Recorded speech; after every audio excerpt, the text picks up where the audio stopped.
باللہ من الشیطان اللعین الرجیم بسم اللہ الرحمن الرحیم الحمد للہ رب العالمین والعاقبۃ للمتقین والجنۃ للمؤمنین والنار للملحدین والصلاۃ والسلام علی سید الانبیاء والمرسلین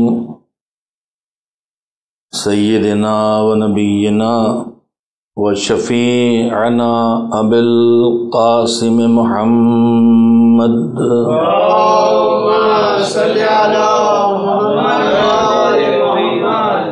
و آلہ الطیبین الطاہرین المعصومین المظلومین واللعنۃ الدائمۃ الباقیۃ علی اعدائہم اجمعین من الآن الی یوم الدین اما بعد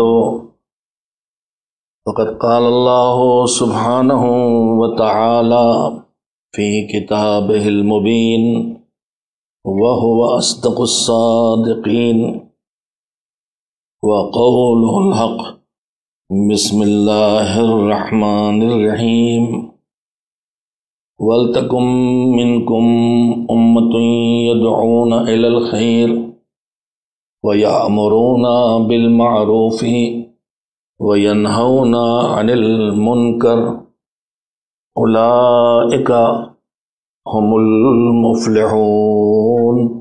صلوات بھیجیں محمد وآلہ۔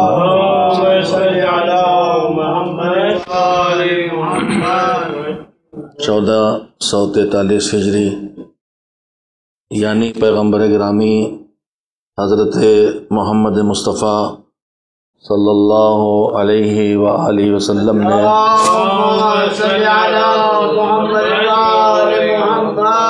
جب مکے کو مدینے جانے کے لیے چھوڑا تھا، اس سال کے 60 سال گزرنے کے بعد ایک بار پھر ہجرت دکھائی دیتی ہے۔ حضور نے مکہ چھوڑ کے مدینہ آباد کیا تھا۔ سید الشہداء 28 رجب سن 60 ہجری کو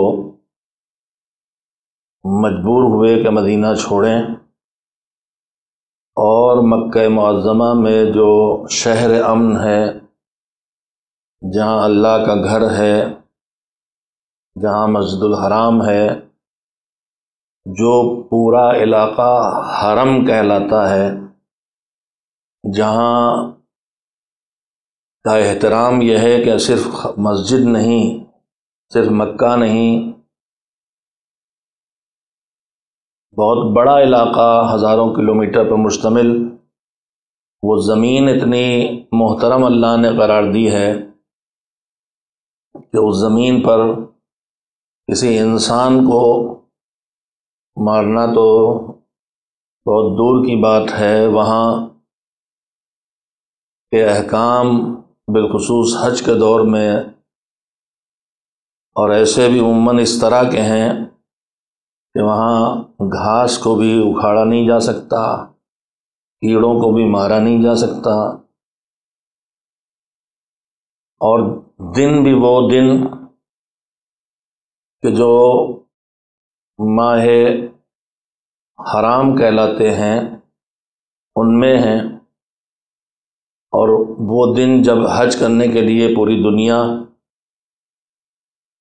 مکے آتی ہے، حسین کو جو مدینہ چھوڑ کے مکے کی طرف ہجرت کی تھی، اس مکے کو بھی اس دن چھوڑنا پڑا جب ساری دنیا حج کے لیے عرفات کی طرف جا رہی تھی اور حسین مکہ چھوڑ رہے تھے، اس لیے کہ ان کا خون یہاں بہایا جاتا، انہیں خون بہنے کی فکر نہیں تھی، انہیں مکہ معظمہ اور مسجد الحرام کی حرمت کا اندازہ تھا۔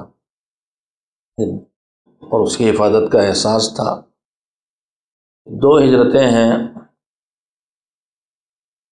جو مجبور ہو کے اختیار کے ساتھ کی گئیں، حالات نے دباؤ ڈالا اور اپنی مرضی سے وطن کو چھوڑا۔ اس کے علاوہ بھی ائمہ تحرین کو مجبور کیا گیا ہے، مدینہ چھوڑ کے کسی کو بغداد میں رہنا پڑا، کسی کو سامرہ میں، اور پوری تاریخ ہم نے ہے۔ لیکن یہ 2 ہجرتیں ایسی ہیں، پیغمبر نے مکہ چھوڑ کے مدینہ آباد کیا تھا تاکہ مدینے کو مرکز بنا کے پوری دنیا تک پیغام دین پہنچایا جائے۔ حسین نے مدینہ چھوڑا، ہجرت کی، مکے آئے، مکے کو بھی چھوڑنا پڑا، سفر پہ نکلے اور مجبور کر کے میدان کربلا تک لائے گئے۔ حسین نے یہ ہجرت کی تھی تاکہ جو دین لوگوں تک پہنچا دیا گیا ہے اس دین کو مٹایا جا رہا ہے تو اسے مٹنے سے بچایا جائے۔ اور کربلا میں جو کچھ ہوا اس نے دین کو بچایا، اور کربلا کے بعد کوفہ و شام کے بازاروں میں جو تاریخ گزری اس نے پیغام حسین کو بچایا۔ اگر کربلا میں حسین شہید ہونے کے بعد اسیران کربلا نہ ہوتے تو کربلا وہیں چھپا دی گئی ہوتی۔ اگر دین کے بچانے کا احسان حسین کا ہے تو پیغام حسین کے بچانے کا احسان زینب کا ہے۔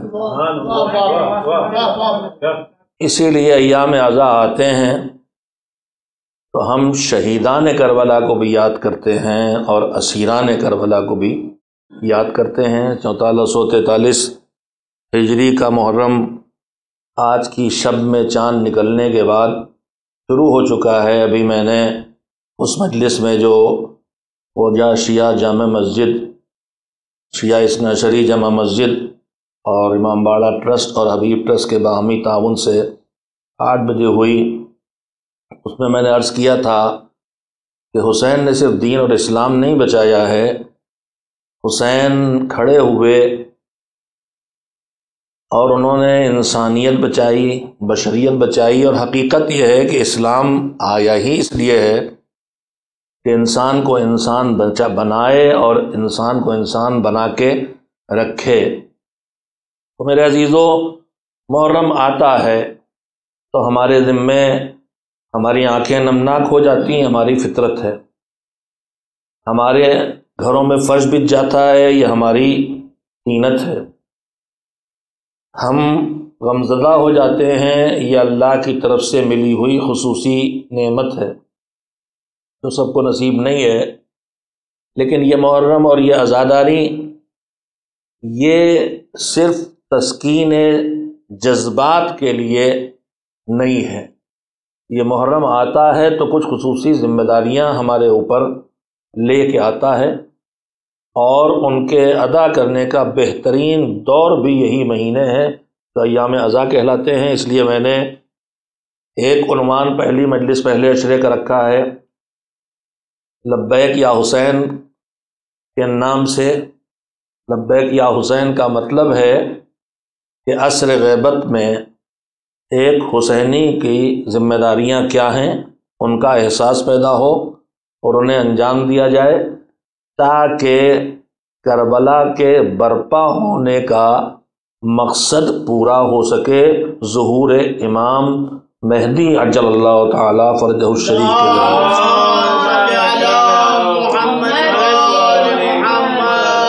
اس عشرِ محرم کو جو حبیب ٹرسٹ کی طرف سے آپ کے سامنے لائیو پیش کیا جا رہا ہے وین چینل کے ذریعے، اس عشرے کا عنوان ایک اہم موضوع جس کی ضرورت ہمیشہ محسوس کی جاتی ہے اور جس کی فکر ہم سب میں بار بار آتی ہے، اس پر گفتگو کرنے کے لیے رکھا ہے۔ ہم آپ اکثر اپنے معاشرے اور اپنے سماج اور اپنے ماحول کو دیکھ کے ایک سوال کرتے ہیں، اور ہم سے لوگ اکثر پوچھتے ہیں کہ مولانا اتنی مجلسیں ہوتی ہیں، اتنی محفلیں ہوتی ہیں، اتنی تقریریں ہوتی ہیں، اتنی نصیحت علماء کرتے ہیں، اتنا دین سمجھایا جاتا ہے، اتنے لیکچر ہوتے ہیں، اتنے درس ہوتے ہیں، اس طرح سے بار بار بار بار دین پہنچایا جاتا ہے، کربلا پہنچائی جاتی ہے۔ آنکھ کھلتے ہی کربلا کو ہم دیکھنا اور سیکھنا شروع کر دیتے ہیں۔ ہمیں انگلی پکڑنے کی نوبت بعد میں آتی، ہمیں ماں پہلے ہی اپنی گود میں لے کے اور اس سے پہلے پیٹ میں لے کے مجلس تک پہنچا دیتی ہے، اور ہم بطن مادر سے ہی حسین حسین سننے لگتے ہیں۔ اور آج کی دنیا یہ ثابت کر چکی ہے کہ ماں کے پیٹ میں بھی بچہ باہر کی دنیا سے بے تعلق نہیں ہوتا ہے۔ اس بات کو مذہب بہت پہلے کہہ چکا تھا۔ مجھے اس وقت اس موضوع پہ بات نہیں کرنا ہے، اللہ کرے کہ کسی دن میں اس موضوع پہ بھی کچھ عرض کر سکوں۔ معاشرے کی ضرورت ہے کہ اچھا انسان بنانے کی فکر پیدا ہو تو کہاں سے اس وجود کو وجود میں لانے کی تیاری شروع ہونا چاہیے۔ پیٹ میں آنے سے بھی پہلے مذہب ہمیں وہاں سے اچھا انسان تیار کرنے کا سلیقہ سکھانا شروع کر دیتا ہے جب دماغ میں خیال پیدا ہو بچہ کا نہیں، شادی کرنے کا، جس کے بعد ولادت ہوگی، اس وقت سے ہدایات شروع کرتا ہوا۔ ایک مستقل موضوع، اس وقت بات وہاں نہیں لے جانا مجھے۔ تو ہمارے درمیان اکثر لوگ پوچھتے اور سوچتے، اور حق ہے ہم کو، کہ اتنی مجلسیں، اتنا دین کا وقت، اتنا سب کچھ ہوتا ہے، پھر بھی ہم اس طرح کیوں نہیں ہو جاتے جیسے ہمیں ہونا چاہیے، جیسے ہم کو دین دیکھنا چاہتا ہے، جیسے ہم کو اللہ دیکھنا چاہتا ہے، جیسے ہم کو مذہب دیکھنا چاہتا ہے، جیسا ہم کو محمد و آل محمد علیہ السلام بنانا چاہتے تھے، جس کے لیے انہوں نے قربانیاں دیں۔ تو اتنی مجلس، اتنا ماتم، اتنا جشن، اتنے قصیدے، اتنے مرثیے، اتنی تقریریں، اتنی کتابیں، اتنے درس، اتنا موعظہ، اتنا اخلاق، سب کچھ ہو رہا ہے، مگر اثر کیوں نہیں ہوتا؟ کبھی یہ جملہ کبھی کہا جاتا ہم سدھرتے کیوں نہیں، ہمارا بگاڑ کیوں نہیں ٹھیک ہوتا؟ حقیقت میں ایک سوال ہے، اس لیے کہ یہ کوئی ہم میں نہیں کہہ سکتا کہ ہم پرفیکٹ ہو چکے۔ بگاڑ کی جو پستی کی آخری منزلیں ہیں، میں ان کی بات نہیں کر رہا جو درندگی پہ آ جائے بگاڑ، لیکن جو ہم لوگ اپنے کو قدرے صحیح سالم سمجھتے ہیں، قاتل نہیں، شرابی نہیں، جواری نہیں، چور نہیں، بے نمازی نہیں، سود خور نہیں، تو ہم سمجھتے ہیں قدر غنیمت ہے۔ لیکن یہ جو قدر غنیمت جن کو ہم آپ ایک دوسرے کو سمجھتے ہیں، یہ بھی ہم میں سے کوئی نہیں کہہ سکتا کہ ہم ویسے ہو گئے جیسے ہمیں ہونا چاہیے، ہمارے بگاڑ ختم ہو گئے، ہماری اصلاح ہمارے اندر ہو گئی۔ میرے عزیزو، یہ سوال ہے جو برسوں سے سنتا آیا ہوں، اور میرے ذہن میں پیدا ہوا، اور میں نے اس سوال کو اور پھیلایا اپنے ذہن میں کہ پروردگار، تو نے یہ پوری کائنات بنائی ہے۔ آج میں اپنے موضوع کے مقصد اور مفہوم کو واضح کرنے کے لیے تھوڑا تمہید میں وقت لوں گا۔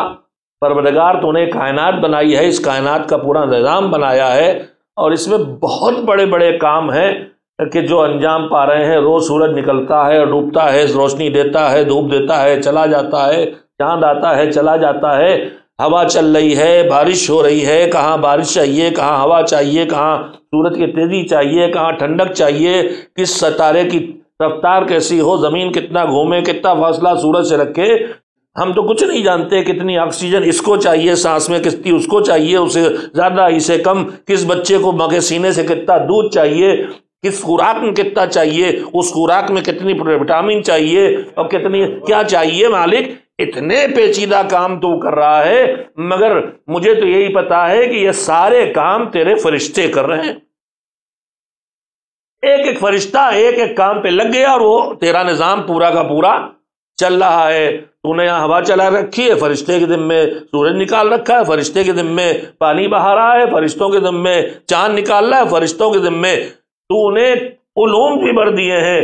تو نے علوم سے دنیا آباد کی، ذہنوں کو آباد کیا۔ تو نے ہمیں وہ ہر علم عطا فرمایا جو ہماری زندگی تھی، فزکس، کیمسٹری، ہسٹری، سیوکس، جتنے وجود ہیں علوم ہیں یہ سب تو نے عطا کیے، مگر پروردگار میں پوری کائنات میں دیکھتا ہوں، تیرے بھیجے ہوئے علوم میں دیکھتا ہوں، تو نے نہ کائنات کے کسی کام کے انتظام کے لیے اتنا اہتمام کیا۔ میری بات پہ یہاں سے توجہ دیں میرے ناظرین و سامعین، نہ تو نے سورج نکلنے اور چاند ڈوبنے اور پانی برسنے اور ہوا چلنے کے انتظام سے لے کر، اور نہ جتنے علوم انسانی زندگی سے تعلق رکھتے ہیں، میڈیکل سائنس ہے، کمپیوٹر کے مسائل ہیں جو دھیرے دھیرے انسان سامنے آ رہے ہیں، یہ تمام علوم جو ضروری ہے تو انہیں اپنی مخلوق تک پہنچائے ہیں، مگر ان کے پہنچانے کے لیے تیری طرف سے کوئی اہتمام دکھائی نہیں دیتا۔ بس فرشتے نے ذمہ کر دیا اور یہ علوم انسانوں ہی کے دماغ میں صلاحیتیں پیدا کر کے ایک دوسرے سے نکال کے پہنچانے کی منزلوں میں دے دیا۔ مگر ایک چیز میں دیکھتا ہوں جو ہماری ضرورت وہ بھی ہے، جیسے ہماری ہوا ضرورت ہے، جیسے ہماری پانی ضرورت ہے، جیسے ہماری لیے گرمی ضرورت ہے، ٹھنڈک ضرورت ہے، ویسے ہی میں دیکھتا ہوں ایک ضرورت دین ہے۔ دین یعنی ہم ہدایت کے بھی ضرورت مند ہیں، ہمیں راستہ بتانے والے کی ضرورت ہے، ہمیں اچھا کیا ہے برا کیا ہے بتانے والے کی ضرورت ہے، ہمیں غلط کیا ہے صحیح کیا ہے بتانے والے کی ضرورت ہے۔ پروردگار تو نے کسی چیز کے لیے اتنا اہتمام نہیں کیا جتنا اہتمام تو نے ہماری ہدایت کے لیے کیا۔ آپ غور کریں، کسی بھی کام کے لیے اتنا اہتمام نہیں ہے جتنا اہتمام انسانوں کی ہدایت کے لیے۔ اہتمام جن ہاتھوں میں دیا گیا ان سے کسی چوک کی کوئی گنجائش نہیں، نبوت سے رسالت اور رسالت سے امامت تک سب کو معصوم بنا کے بھیجا۔ درمیان جو فرشتے ہیں وہ بھی آ گئے تو وہ بھی معصوم ہیں، کسی سے کوئی چوک نہیں ہو سکتی۔ یعنی تیرا جو سسٹم ہے وہ اچوک ہے، جس میں کوئی چوک کوئی فالٹ کہیں نہیں ہے، سسٹم بھی شاندار ہے۔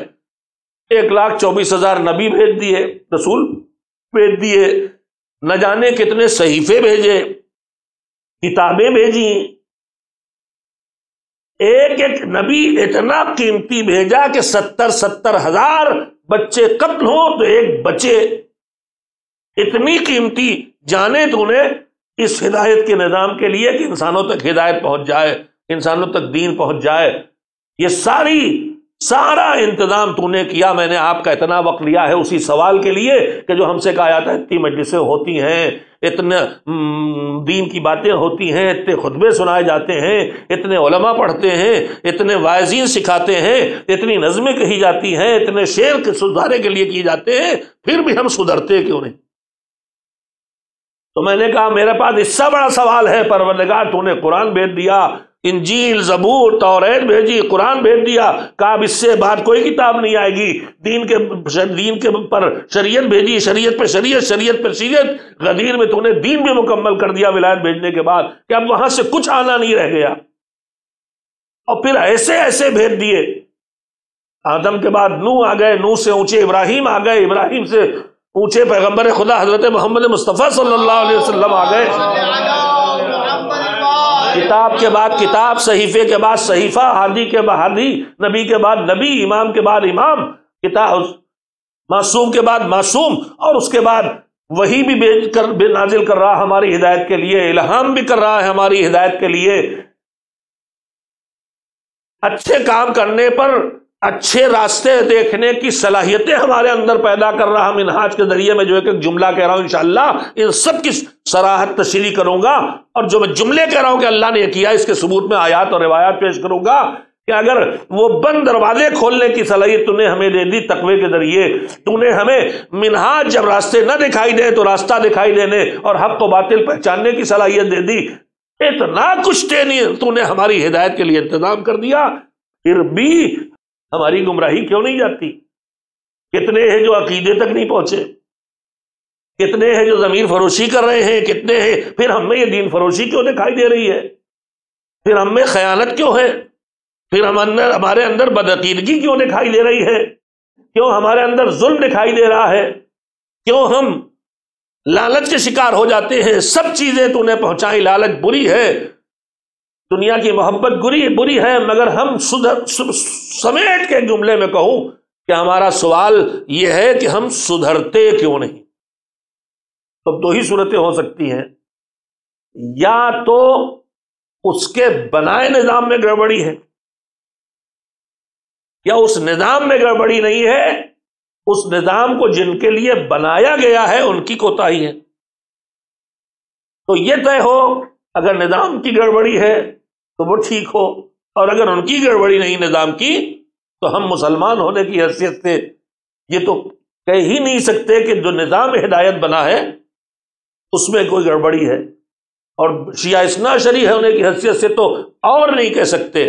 اس لیے کہ اگر ہمارے برادران اسلام ہادی نبی رسول کی عصمت کے قائل تو ہیں، لیکن تب جب ان کے اوپر ڈیوٹی آ جائے بات پہنچانے کی، تب سے بعثت سے، تو ہم دلیلوں کی بنیاد پر عصمت کے قائل ہیں کہ چاہے بعثت ہو چاہے نہیں، چاہے ان کے ذمہ ہدایت رکھی جائے چاہے نہیں، ان کی پیدائش سے ہی وہ گناہوں سے پاک ہوں گے، خطاؤں سے پاک ہوں گے، عیوب سے پاک ہوں گے، اس لیے کہ جس کی زندگی میں پیچھے عیوب دکھائی دے رہے ہیں، گناہ دکھائی دے رہے ہیں، لغزشیں دکھائی دے رہی، آپ لاکھ وارنٹی لیں کہ آج سے غلطی نہیں کرے گا، مگر دیکھنے والے کو بھروسہ نہیں ہوگا، کل بھولا تھا آج بھی بھول جائے تو، کل غلط کیا تھا آج بھی غلط کر دے تو، کل لالچ میں پڑ گیا تھا آج بھی لالچ میں پڑ جائے تو، لہذا اللہ نے کہا نہیں، جو ہادی بن کے آئے گا پیدائش سے عصمت والا ہوگا، جو لے کے آئے گا وہ معصوم ہوگا، جو پہنچائے گا وہ بھی معصوم ہوگا۔ تو ہم تو کہیں اس نظام میں کوئی کمی ہے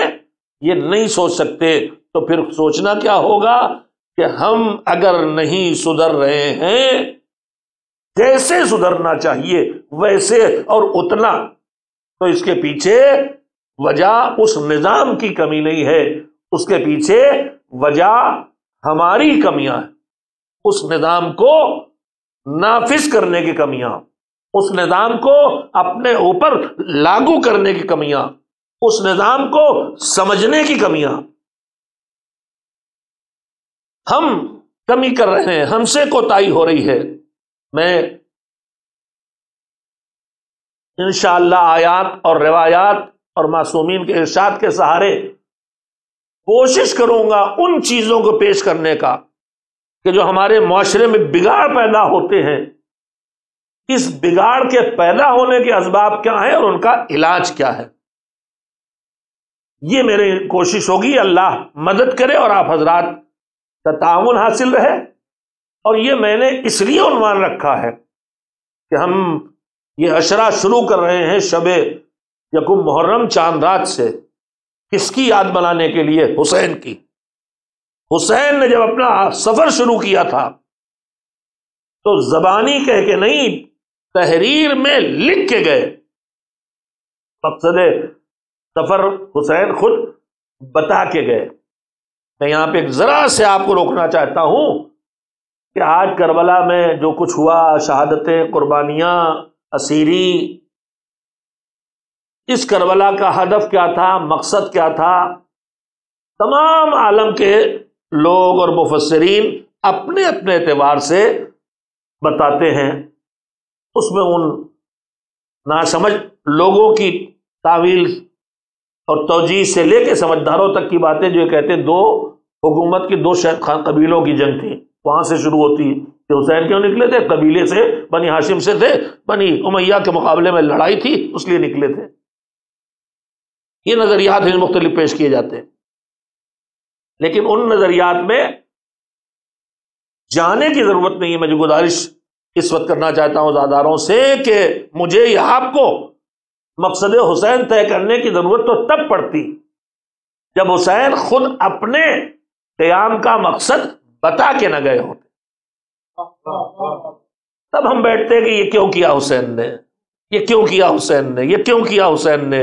اکثر ہمارا جوان کہتے ہیں گئے تھے بچوں کو لے گئے، بیویوں کو لے کے کیوں گئے، مگر میں تو اتنا ہی جانتا ہوں کہ اگر حسین بے خبر نہیں تھے، اگر حسین ناسمجھ نہیں تھے، اگر حسین نمائندہ الہی تھے اور حسین کو وہ سب پہلے سے معلوم تھا اور تھا معلوم، تو پھر بیوی، بچے، کم سن، بڑے بوڑھے جتنے حسین کے ساتھ جا رہے ہیں یہ سب اس مقصد کے لیے حسین کر رہے ہیں جو مقصد ان کے دماغ میں ہے اور جسے وہ بتا کے گئے ہیں۔ معصومین، جو توجہ آپ کی حاصل کرنا چاہتا ہوں، ہمارے پاس جو روایتیں معصومین سے آتی ہیں زیادہ تر وہ ہوتی ہیں کہ جو امام نے معصوم نے پیغمبر صلی اللہ علیہ وسلم نے فرمایا اور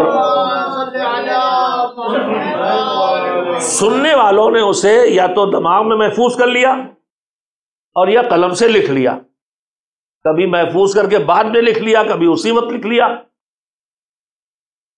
تو بہرحال سننے والا جو سنتا ہے اگر بہت اچھا حافظ ہے تو امام کے معصوم کے بالکل وہی الفاظ لکھتا ہے، لیکن معصومین نے اس بات کی اجازت دی، انہیں پتا ہے کہ من و عن سب جگہ ہر وقت ہر ایک ہمارے الفاظ کو 100% محفوظ نہ کر سکے گا، تو انہوں نے اجازت دی کہ ہماری بات کو منتقل کرنا چاہو تو تمہیں اجازت ہے کہ جو ہم نے کہا ہے، جو تم اس سے سمجھے ہو، جو ہم نے کہا اسے نہ تم وہ لفظ استعمال کر سکو جو ہم نے کیے ہیں، تو جو تو لفظ تم استعمال کر سکو ان لفظوں میں وہی بات کو، ہماری بات کو بدلنا نہیں، لفظ بدل جائیں بات نہ بدلنا۔ اور آپ جانتے ہیں کہ ایک ہی بات کو کئی لفظوں میں کہا جا سکتا ہے، الفاظ بدلتے رہتے۔ ہم آپ خود ہی دن بھر جو گفتگو کرتے ہیں اس میں ایک ہی بات کے لیے کئی جگہ سے ایک ہی بات کو کہہ لیتے ہیں، اور اگر آپ مجلسوں میں غور فرمائیں تو حدیث وہی ہوتی ہے،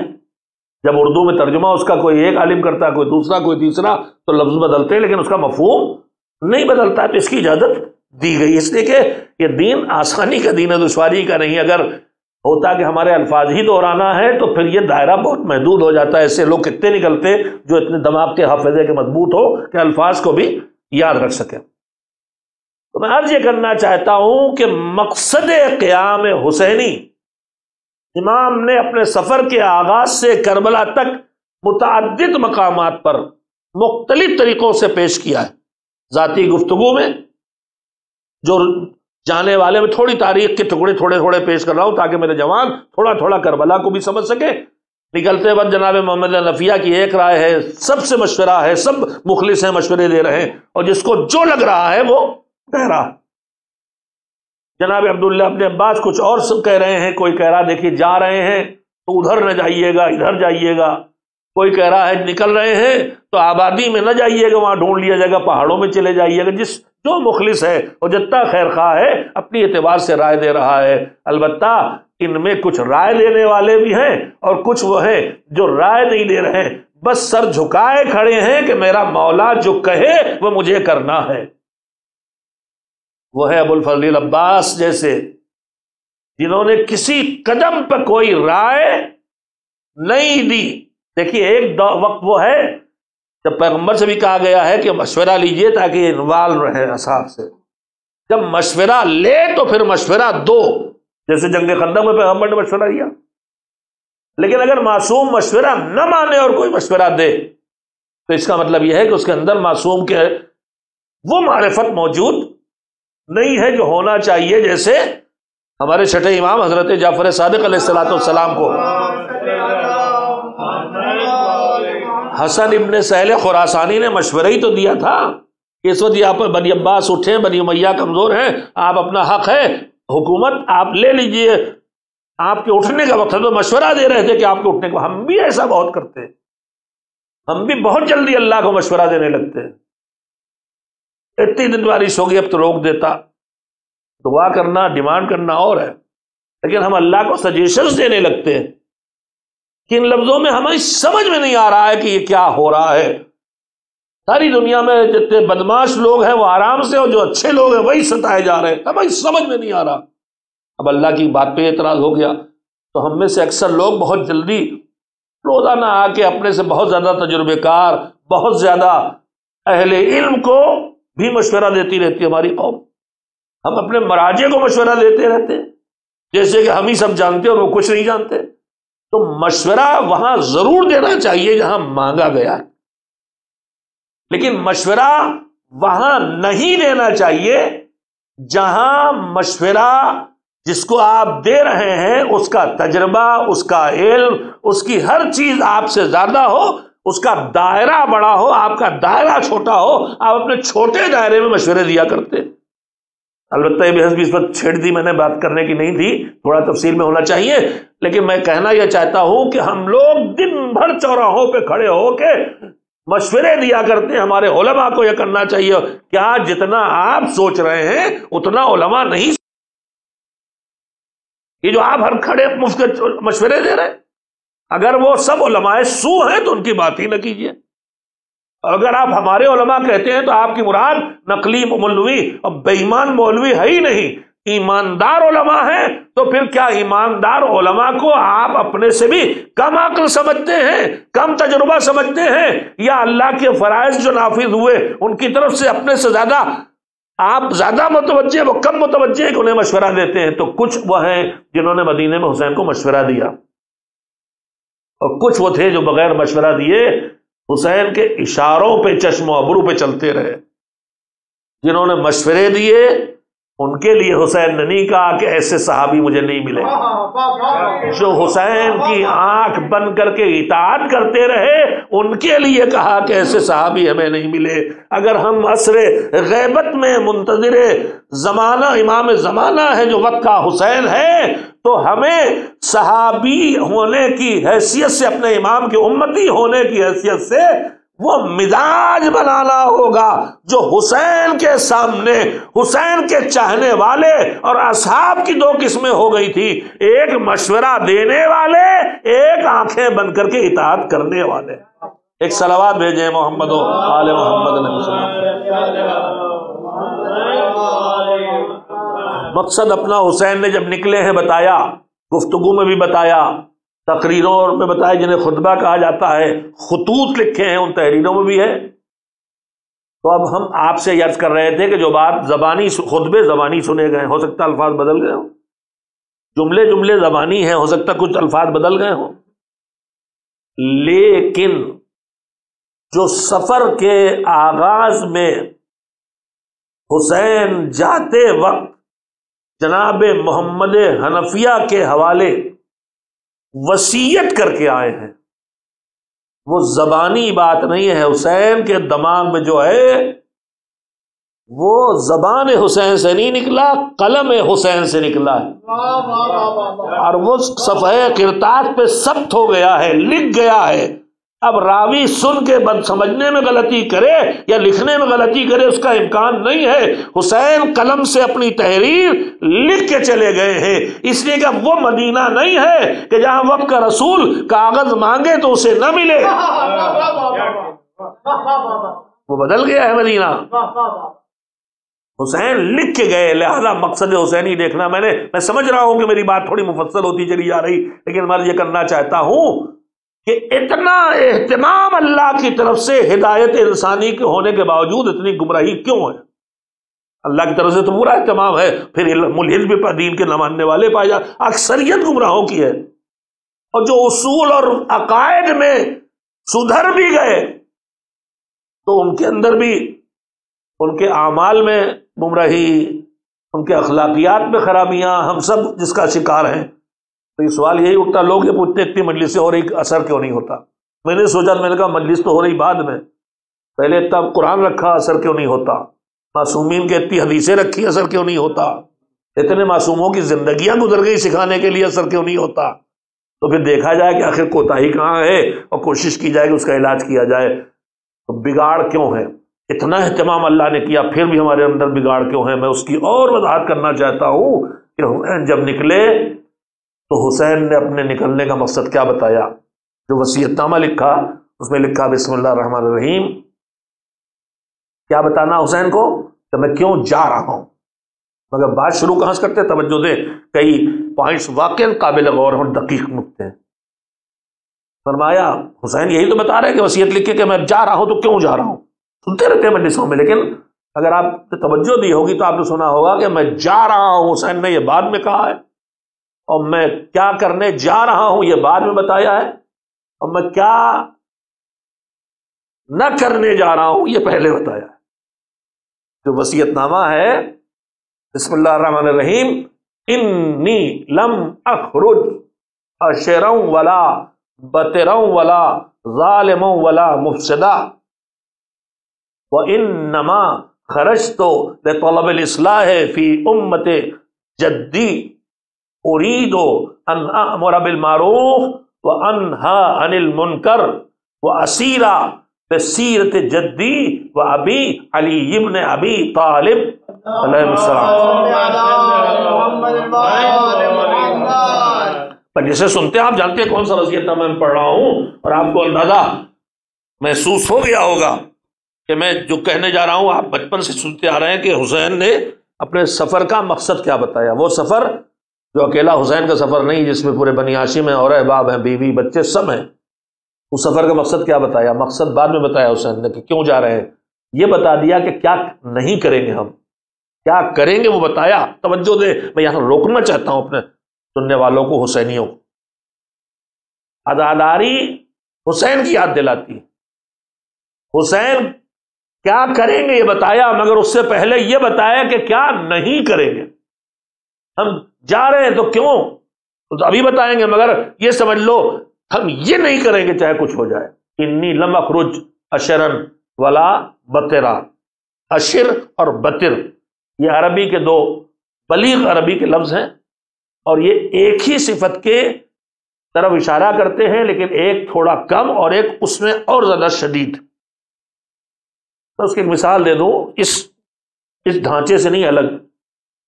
ایک لفظ ہے عالم، عالم علم والا، لیکن اسی عالم کے سے ایک اور لفظ بنتا ہے علامہ۔ اب عالم کے معنی بھی علم والا ہے، علامہ کے معنی بھی اس کے پاس بھی علمی ہے، لیکن عالم کے مقابلے میں زیادہ علم ہے، اس کا علم زیادہ ہے۔ پھر اسی سے نکل آتا عالم، سب سے زیادہ۔ تو یہ تو ایک ہی روٹ سے بنے ہیں، روٹ ورڈ ان کا ایک ہے، لیکن اشر اور بطر جو الگ الگ لفظ ہیں، ان کا مطلب ہے ایک ہوتا ہے آدمی کا صحیح جگہ پہ خوش ہونا۔ قرآن مجید میں وَبِذَلِكَ فَلْيَفْرَحِ الْمُؤْمِنُونَ، قرآن کی آیت ہے جنت کی نعمتوں کے سلسلے میں، جہاں تک میری یادداشت صحیح ہو اللہ کرے، لیکن یہ کلمات جو میں پڑھ رہا ہوں صحیح ہیں۔ اللہ کہتا ہے کہ یہ جو نعمتیں ہیں جنت، یہ سب اس پر مومنین کو خوش ہونا چاہیے، فرحت ان کو خوش ہونا چاہیے کہ ہمیں سب نصیب ہوگا۔ لیکن اسی قرآن مجید میں پروردگار عالم کا یہ ارشاد بھی ہے، ان اللہ لا يحب اب مجھے مفرحین لفظ ہے کیا ذرا سے کنفیوز ہو رہا ہوں، لہذا آیت نہیں پڑھوں گا، لیکن ترجمہ اس کا یہ ہے کہ اللہ خوش ہونے والوں کو پسند نہیں کرتا۔ تو خوشی کی جو جگہ ہوتی ہیں، ایک بجا خوش ہونا، ایک بیجا خوش ہونا، اور بجا خوش ہونے کی بھی دو کیفیتیں ہوتی ہیں، ایک مناسب انداز میں خوش ہونا، ایک بیجا طریقے سے خوش ہونا۔ بجا خوش ہونا، اللہ نے مجھے نعمت دی، میں خوش ہوں، میرا گھر میں بیٹا ہوا، پوتا ہوا، بیٹا غلطی بھی کہہ دوں گا تو قوم پیچھے پڑ جائے گی، بڈھا ہو گیا ابھی بیٹے کی باتیں کرتا ہے، میرے گھر میں پوتا آیا میں خوش ہوں۔ لیکن ایک خوشی اس کی ہے کہ فلاں صاحب جو میرے کمپٹیٹر تھے آج ان کے گھر پولیس کا چھاپا پڑا۔ اب یہ خوشی کون سی جگہ ہے؟ وہاں خوش ہوں جہاں مجھے خوش نہیں ہونا چاہیے۔ میرے گھر میں پوتا ہوا میں خوش ہوں، میں کرو الحمدللہ، شکر خدا، میں سجدہ شکر کر رہا ہوں، میں مومنین کو مٹھائی کھلا رہا ہوں، یہ حدود کے اندر کی خوشی ہے۔ اور ایک میری بیجا خوشی ہو گئی کہ میں گانے لگوا رہا ہوں، میں ڈانس کروا رہا ہوں، تو اب یہ خوشی جو ہے وہ بے قابو ہو گئی۔ تو اللہ کو بے محل خوشی اور بے تکی خوشی پسند نہیں ہے، یہاں تک کہ کہا گیا ہے کہ اللہ ہمیں معصومین نے بتایا ہے کہ تبسم، مسکراہٹ پسند ہے، منہ کھول کے بڑا سے قہقہا لگانا بھی پسند نہیں اسے، اس حد تک۔ تو اب خوش ہونا ایک اچھی چیز ہے، اور خوش ہونا کہیں غلط جگہ پر خوش ہونا بری چیز بھی ہے۔ بے قابو ہو کے خوش ہونا، جسے ہمارے یہاں کہتے ہیں اٹھلانا، اور اس سے بھی آگے چڑھا جائے تو اکڑنا۔ ایک ہے خوش ہونا، ایک ہے اٹھلانا۔ لڑکیاں بہت بولتی بہت اٹھلا رہی ہیں، اور مرد بہت بولتے بہت اکڑ رہے ہیں۔ اٹھلانا بھی ایک لفظ بولا جاتا ہے، میں نے اتنی محنت کی آپ کو اشر و بطر کے لفظوں تک پہنچانے کے لیے، اور خود محنت کر کے آیا ہوں تو آپ کی طرف منتقل بھی کرنا چاہتا ہوں۔ تو امام کہتے ہیں انی لم اخرج اشرا ولا بطرا، آدمی اٹھلاتا کاہے پہ ہے؟ جب اس کو لگتا ہے میرے پاس کوئی بہت کچھ ہے، اور اکڑتا کاہے پہ ہے؟ جب اس کو لگتا ہے کہ کچھ زیادہ ہی ہے۔ تو امام کہتے ہیں دیکھو تم کبھی اٹھلاؤ اور اکڑو کسی نعمت پر، کہیں پاور ہے، کہیں پیسہ ہے، کہیں تعلقات ہیں، تو حسین کو دیکھ لینا، حسین کے پاس جو کچھ ہے اس کا ذرہ بھی تمہیں نصیب نہیں۔ حسین جنت کے جوانوں کے سردار ہے، کسی کے پاس ایسا منصب ہو تو بتاؤ، ان کے اٹھلانے کے لیے بہت ہے۔ حسین شافع محشر ہے، ان کے اکڑنے کے لیے بہت ہے، لیکن حسین کہہ رہے ہیں ان کا اونچا خاندان، ان کے اینٹھنے اور اکڑ دکھانے کے لیے یہی بہت ہے۔ تو حسین کے پاس دنیا جن باتوں پر ناز کرتی ہے، اٹھلاتی ہے، اکڑتی ہے، دوسروں کو نیچا دکھاتی ہے، سب حسین کے پاس ہے۔ مگر حسین کہہ رہے ہیں نہ میں اٹھلانے نکلا ہوں، نہ اکڑنے نکلا ہوں، نہ دوسروں کو چھوٹا دکھانے نکلا ہوں، نہ دوسروں کو ذلیل کرنے نکلا ہوں، ولا ظالمن، اور نہ میں کسی کے ظلم کرنے نکلا ہوں، نہ کسی کا حق چھیننے نکلا ہوں، ولا مفسدن، اور نہ میں فساد پھیلانے نکلا ہوں، نہ جھگڑے کھڑے کرنے نکلا ہوں، نہ فتنوں کے لیے نکلا ہوں۔ پہلے حسین نے بتا دیا کہ یہ کرنے نہیں نکلا، تب کہا انما خرجت لطلب الاصلاح فی امت جدی، میں تو نکلا ہوں اپنے جد کی امت کے بگاڑ کو ٹھیک کرنے کے لیے۔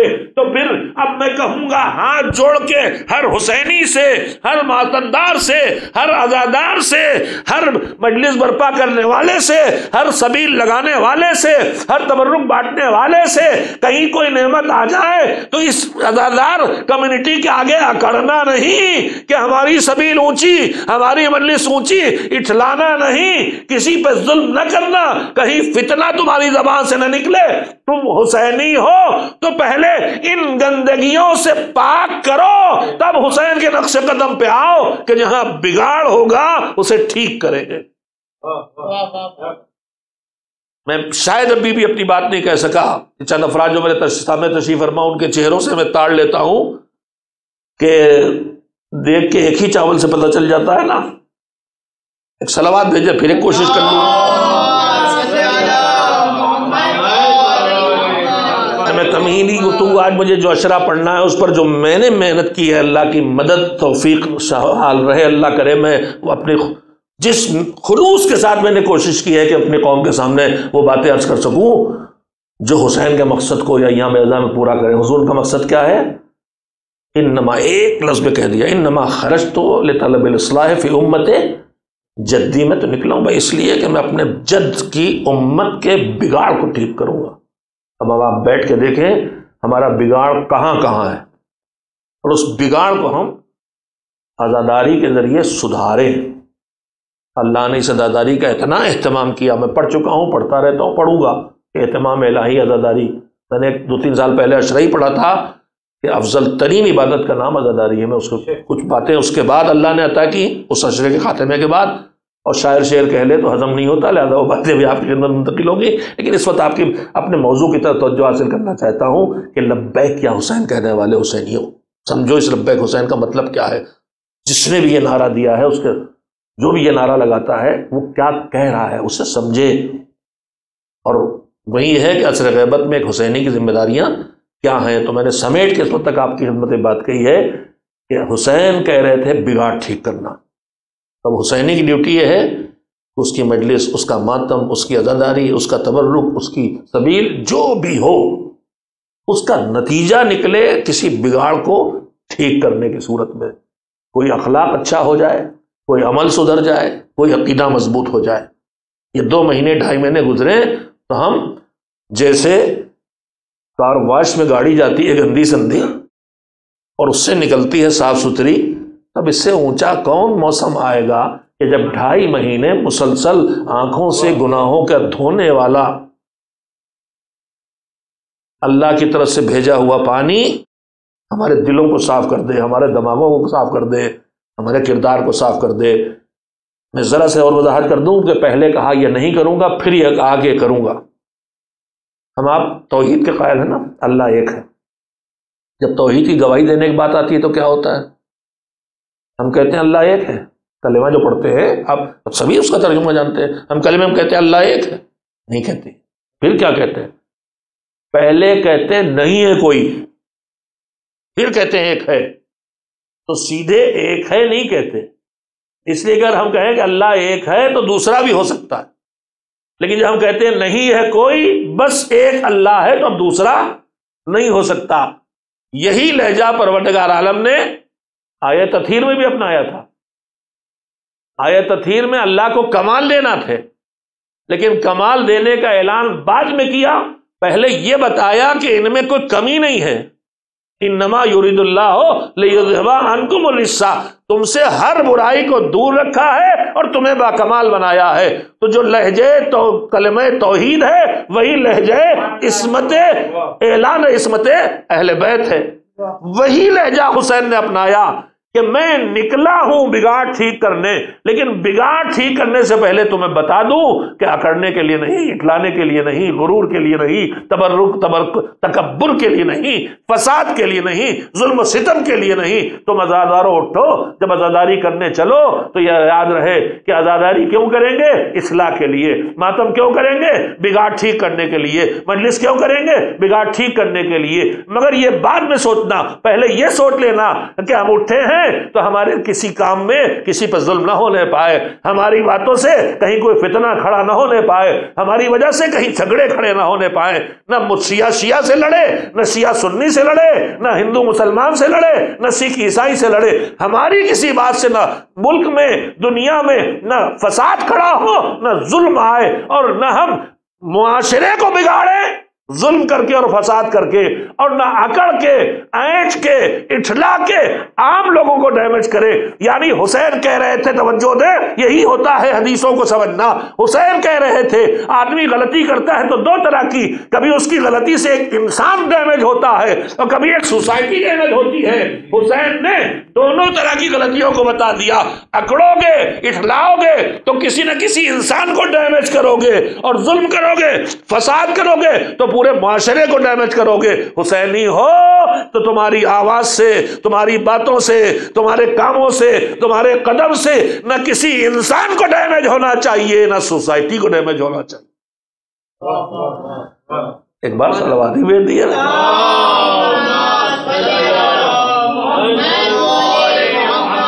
اور ہونا کیا چاہیے؟ اصلاح ہونا چاہیے۔ ہونا کیا چاہیے؟ بگاڑ ٹھیک ہونا چاہیے۔ انما خرجت لطلب الاصلاح فی امت جدی، اپنے نانا کی امت میں وہ سب ہیں کہ جنہوں نے ان کو پوری طرح ٹھیک سے مانا۔ امت میں وہ سب بھی ہیں کہ جنہوں نے مانا مگر ٹھیک سے نہیں مانا۔ امت پیغمبر میں تو وہ بھی ہیں جنہوں نے مانا ہی نہیں ہے تو انہیں کی امت ہے، تو انہیں کے وہ انسان جو ان کی دور نبوت میں ہے، اور دور نبوت آج بھی جاری ہے، قیامت تک جاری رہے گا۔ لہذا پیغام حسین سارے انسانوں تک پہنچانا ہے، پیغام حسین ساری عالم بشریت تک پہنچانا، یہ ہماری ذمہ داری ہے۔ جو عزادار ہے، جو حسینی ہے، یہ کام کیسے کریں گے؟ جیسے حسین نے کیا۔ کیسے کرنا ہے؟ کہا اريد ان آمر بالمعروف انہا عن المنکر۔ حسین نے کہا مجھے بگاڑ ٹھیک کرنا تھا تو میں نے راستہ ہی نکالا ہے کہ جو اچھے کام ہیں، جو جن لوگوں نے بھول گئے ہیں، چھوڑ دیا ہے، وہ کام ان کو اس دھرے پہ ڈالوں گا کہ وہ اچھے کام کرنے لگے، اور جن برے کاموں کو انہوں نے اختیار کر لیا ہے میں انہیں مجبور کروں گا، طاقت لگاؤں گا، زور لگاؤں گا، زبان کا، عمل کا، جو میرے بس میں ہوگا، جو اس وقت حالات کا تقاضا ہوگا کہ انہیں برائیوں سے روکوں۔ یہ کروں گا معاشرے کے لیے، اور خود اپنی ذات کے لیے کیا کروں گا؟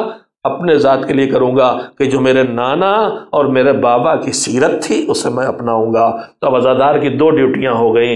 ایک ڈیوٹی ہو گئی کہ معاشرے کو اپنے نقصان سے، اپنی زبان، اپنے عمل، سوسائٹی کے فرد کو بھی بچائے اور پوری سوسائٹی کو بچائے، اس کے بعد ٹھیک کرے دوسروں کو، اس کے لیے دوسروں کو نیکی کی ہدایت دے، برائیوں سے بچائے، اور اپنے لیے وہ سیرت جو پیغمبر کی سیرت ہے، وہ سیرت جو علی کی سیرت ہے، وہ سیرت جو حسین کی سیرت ہے، اسے ڈھونڈے اور اسے اپنائے۔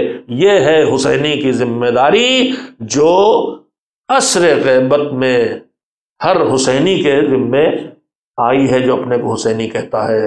میں نے شاید آپ کو تھکایا، لیکن عنوان کو واضح کرنے کے لیے مجھے اتنا وقت آج لینا پڑا۔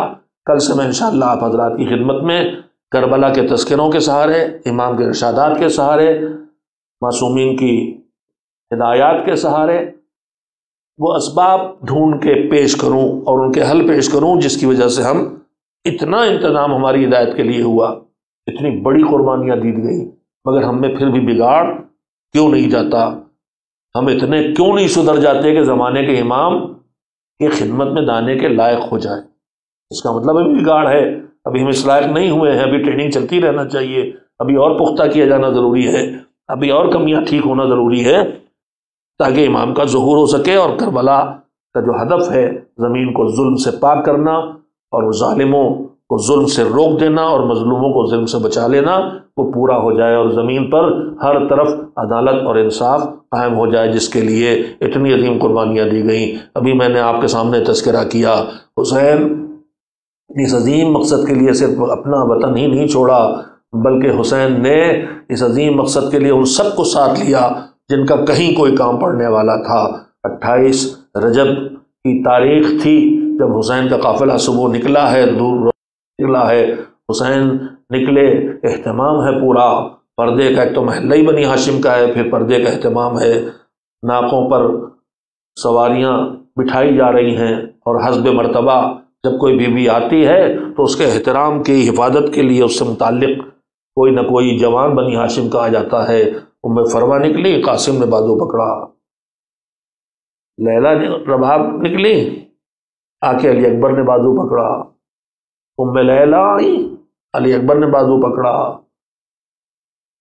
یہاں تک کہ جناب ام کلثوم برآمد ہوئی، حضرت ابو الفضل العباس آگے بڑھ گئے، حسین کرسی پہ بیٹھے ہوئے ہیں، سب نگرانی کر رہے ہیں کہ ایک مرتبہ ایک بیوی سر پہ چادر ڈالے نکلی، اب حسین کرسی سے اٹھ کے کھڑے ہو گئے، یہ کون ہے؟ یہ اسی فاطمہ کی بیٹی زینب ہے جس کے احترام کے لیے رسول اللہ کھڑے ہوتے تھے۔ مگر میں کہوں گا میرے مولا حسین، تم زینب کے احترام کے لیے کھڑے ہو گئے، اپنے ہاتھوں سے بازو پکڑ کے سوار کیا، مگر یہی تمہاری بہن ارے 12 محرم کو سب کے سوار کر کے کھڑی تھی، اور جس نے تمہیں اسر عاشور بازو پکڑ کے سوار کیا تھا اب وہ اونٹ کے کنارے کھڑی ہے، دائیں بائیں دیکھ رہی ہے، مجھے کون سوار کرے؟ عباس وہاں ترائی میں ہاتھ کٹا کے سو گیا، حسین وہاں نشیب میں سو رہے ہیں، کوئی نہیں جو بی بی کو سوار کرے۔